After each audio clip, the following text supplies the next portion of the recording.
కాపు కులం మీద ప్రేమను చూపించాడు కానీ ఇతర కులాల మీద ద్వేషాన్ని ఎప్పుడూ చూపించలేదు ముద్రగడ. మాట అంటే దానికి కట్టుబడిపోయే మొండితనం, గీత గీస్తే అడుగు కూడా దాటని సాహసం, నమ్మిన సిద్ధాంతానికి సొంత రక్తం అడ్డుపడ్డా క్షమించని ధీరత్వం ముద్రగడ పద్మనాభం సొంతం. పార్టీలు మారినా వ్యక్తిత్వాన్ని మార్చుకొని తిరుగులేని నాయకుడు ముద్రగడ. దశాబ్దాలుగా కాపుల కాపు కాచిన ఆ నేత అస్తమయం కాపు సామాజిక వర్గానికి తీరని కష్టం. ఆంధ్రప్రదేశ్ రాజకీయాల్లో తనకంటూ ఒక ప్రత్యేకమైన ముద్ర వేసుకున్న గొప్ప నాయకుడు ముద్రగడ పద్మనాభం. ఆయన నిష్క్రమణ కాపు సామాజిక వర్గానికి ఎవరూ పూడ్చలేని లోటు. 70 ఏళ్ళు దాటిన తర్వాత చాలామంది క్రియాశీలక రాజకీయాలకు దూరంగా ఉంటారు.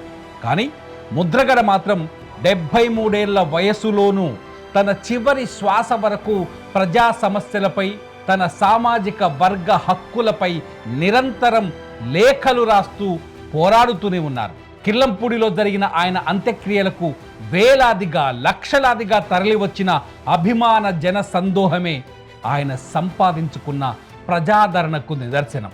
వైఎస్ఆర్ కాంగ్రెస్ పార్టీ అధినేత వైఎస్ జగన్మోహన్ రెడ్డితో సహా పలువురు ప్రముఖులు ఆయన పార్థివ దేహాన్ని దర్శించి నివాళి అర్పించారు. ఇప్పుడు అందరూ ముద్రగడను కేవలం ఒక కాపు నాయకుడుగానే చూస్తారు. కానీ ఆయన రాజకీయాల తొలి దశలో దళిత బీసీ వర్గాల అండతో ఎదిగిన బహుజన నాయకుడు. కిర్లంపూడి ప్రాంతంలో గవర, పెరిక, యాదవ మరియు ఎస్సీ ఓటర్ల మద్దతు ఆయనకు ఎక్కువగా ఉండేది. ఉత్తర కంచి అనే గ్రామంలో బీసీ యువకులపై పోలీసులు దాడి చేసినప్పుడు ముద్రగడ చేసిన ఆమరణ నిరాహార దీక్ష ఆయనలోని పోరాట పటిమను రాష్ట్రానికి పరిచయం చేసింది.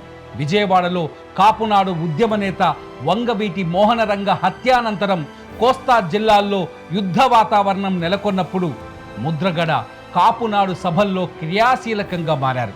1988లో కృష్ణానది ఇసుక తిన్నెల్లో లక్షలాది మందితో జరిగిన భారీ బహిరంగ సభ ముద్రగడను కాపు సామాజిక వర్గ ఛాంపియన్గా నిలబెట్టింది. ముద్రగడ జీవితంలో సాధించిన అతిపెద్ద విజయం 1993లో కోట్ల విజయభాస్కర్ రెడ్డి ప్రభుత్వం నుంచి కాపులకు విద్యా ఉద్యోగాల్లో రిజర్వేషన్లు కల్పిస్తూ జీవో తీసుకురావడం. రావులపాలెం సభలో కాపు యువకులపై జరిగిన లాఠీ చార్జికి నిరసనగా ముద్రగడ చేసిన సైకిల్ యాత్ర, ఆమరణ నిరాహార దీక్షల ఫలితంగానే ఆనాడు ప్రభుత్వం దిగొచ్చింది. అప్పటి సీఎం కోట్ల విజయభాస్కర్ రెడ్డి ప్రత్యేకంగా మంత్రి రోసయ్యను హెలికాప్టర్లో పంపించి ముద్రగడతో రాయబారం చేసి కాపులకు వరాలను ఇవ్వడానికి అంగీకరించారు. ఆ తర్వాత లక్షలాది మందితో ముద్రగడ ఒక సభను పెడితే స్వయంగా కోట్ల విజయభాస్కర్ రెడ్డి హాజరయ్యారు. అయితే అది తదుపరి కాలంలో చట్టరూపం దాల్చకపోవడం ఉద్యమ వైఫల్యంగా మిగిలిపోయింది. రాజకీయాల్లో సమయానుకూలంగా మారే లౌక్యం ముద్రగడకు అస్సలు తెలియదు. 1994లో ఎన్టీఆర్ సునామీలో ఆయన ప్రతిపాడులో ఓడిపోయారు.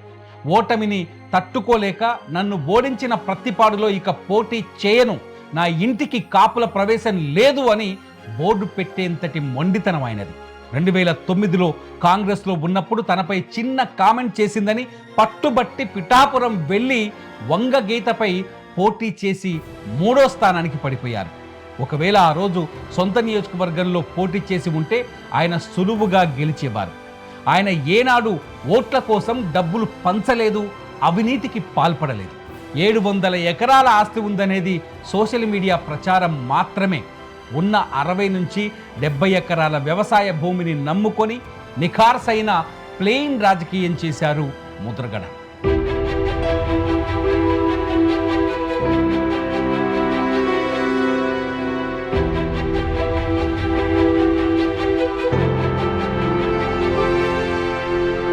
ఎన్టీఆర్ హయాంలో బడ్జెట్ లీక్ అయిందనే కారణంతో 31 మంది మంత్రులను ఒకేసారి బర్తరఫ్ చేసినప్పుడు ఆ నిర్ణయాన్ని ముద్రగడ జీర్ణించుకోలేకపోయారు. ఆ తర్వాత ఎక్సైజ్, ట్రాన్స్పోర్ట్ మినిస్టర్గా ఉన్నప్పుడు ఒక ఫైల్ విషయంలో వచ్చిన విభేదాల కారణంగా తక్షణమే మంత్రి పదవికి రాజీనామా చేసి కిర్లంపూడి వచ్చేశారు. ఆ సమయంలోనే జానారెడ్డి, కేఈ కృష్ణమూర్తి, వసంత నాగేశ్వరరావు గారితో కలిసి తెలుగునాడు అనే పార్టీని కూడా స్థాపించారు. ఆపై అది కాంగ్రెస్లో విలీనమైంది. 1989 ఎన్నికల ప్రచారంలో భాగంగా రాజీవ్ గాంధీ వైజాగ్ నుంచి వస్తున్నప్పుడు తెల్లవారుజామున ఉదయం 4 గంటల సమయంలోనూ కత్తిపూడి దగ్గర ముద్రగడ కోసం లక్షలాది మంది జనం వేచి ఉండటం చూసి రాజీవ్ గాంధీ ఆశ్చర్యపోయారు. ఆ చరిస్మాతోనే ఆయన గెలిచి చెన్నారెడ్డి క్యాబినెట్లో మంత్రి అయ్యారు. జనతా పార్టీ నుంచి తెలుగుదేశం, ఆపై కాంగ్రెస్, బీజేపీ, మళ్ళీ టీడీపీ, ఆపై వైఎస్ఆర్సీపీ వరకు ముద్రగడ రాజకీయ ప్రయాణంలో ఎన్నో పార్టీలు మారారు. అయితే ఆయనపై పార్టీ ఫిరాయింపుదారుడు అనే ముద్ర ఎప్పుడూ పడలేదు. ఎందుకంటే ఆయన పదవుల కోసమో అధికార పక్షంలో చేరడానికో పార్టీలు మారలేదు. ప్రతి మార్పు వెనుక ఒక బలమైన సైద్ధాంతిక వైరుధ్యం లేదా ఆత్మ గౌరవ పోరాటం ఉండేది. ముద్రగడ పద్మనాభం రాజకీయ నేపథ్యం ఆయన కుటుంబం నుంచే మొదలైంది. బ్రిటిష్ కాలంలో కిర్లంపూడికి జమీందారుగా, మున్సిఫ్గా పనిచేశారు ముద్రగడ పద్మనాభం తాతగారు. ఆయన పేరు కూడా పద్మనాభమే. ఆ పేరునే ఈయనకు పెట్టారు. తండ్రి వీరరాఘవులు ఆ ప్రాంతంలో అత్యంత ప్రభావవంతమైన డైనమిక్ లీడర్. కాంగ్రెస్ పార్టీ హవా నడుస్తున్న రోజుల్లోనే 1962, 1967 ఎన్నికల్లో ఆయన ప్రతిపాడు నియోజకవర్గం నుంచి స్వతంత్ర అభ్యర్థిగా పోటీ చేసి ఎమ్మెల్యేగా గెలిచారు. గెలిచిన తర్వాత కూడా ఏ పార్టీలో చేరకుండా తనదైన శైలిలో నిలబడ్డారు.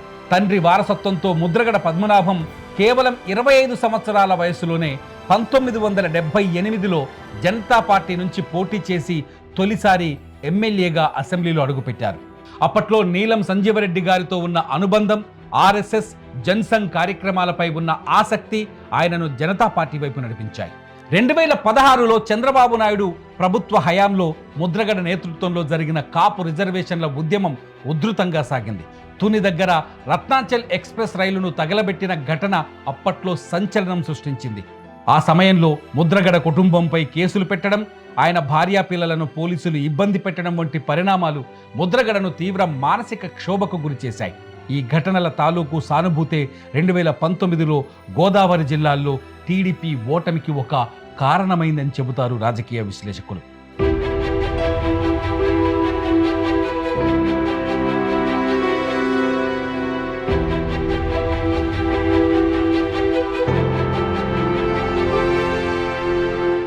అయితే అదే ఉద్యమ సమయంలో పడిన మానసిక గాయాల వల్ల తన అల్లుడు అలాగే కుమార్తె పవన్ కళ్యాణ్ జనసేన పార్టీ వైపు వెళ్లడాన్ని ముద్రగడ తట్టుకోలేకపోయారు. తీవ్ర భావోద్వేగానికి లోనై నా కుమార్తెకు నాకు ఎలాంటి సంబంధం లేదు అని ప్రకటించారు.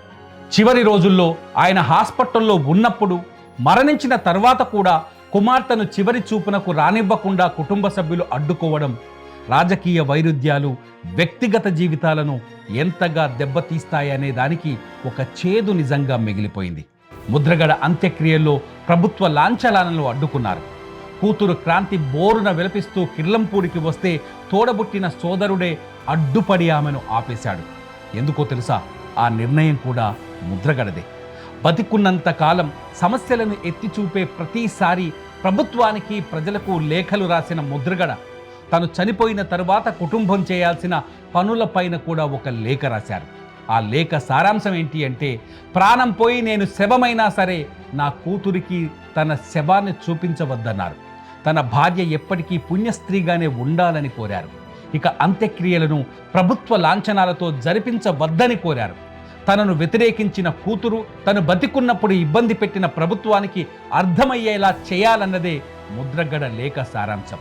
అందుకే కిర్లంపూడిలో ప్రభుత్వ లాంఛనాలను అడ్డుకున్నారు ఆయన కుటుంబ సభ్యులు. 2019లో కోడెల శివప్రసాదరావు చనిపోయినప్పుడు కూడా ఇలాగే అంత్యక్రియల్లో ప్రభుత్వ లాంఛనాలను అడ్డుకున్నారు. ఎందుకంటే ప్రభుత్వ వేధింపుల వల్లే కోడెల బలవన్మరణానికి పాల్పడ్డారని ఆ రోజు జగన్ సర్కారుపై ఆరోపణలు చేశారు. ఇప్పుడు జగన్ పార్టీ కార్యకర్తలే ముద్రగడ అంత్యక్రియల్లో ప్రభుత్వ లాంఛనాలను అడ్డుకున్నారని ఆరోపణలు చేస్తున్నారు. మాజీ మంత్రి అంబటి రాంబాబు పైన కేసు కూడా పెట్టారు. రాజకీయాల కోసం తన వ్యక్తిత్వాన్ని మార్చుకోకుండా తన వ్యక్తిత్వానికి అనుగుణంగానే రాజకీయం చేసిన అరుదైన నాయకుడు ముద్రగడ పద్మనాభం. లాభ నష్టాలతో సంబంధం లేకుండా నమ్మిన సిద్ధాంతం కోసం, సమాజం కోసం నిలబడ్డారు. ఆంధ్రప్రదేశ్ రాజకీయ చరిత్ర పుటల్లో ముద్రగడ పద్మనాభం పేరు ఎప్పటికీ ఒక ప్రత్యేకమైన ముద్రగానే నిలిచిపోతుంది.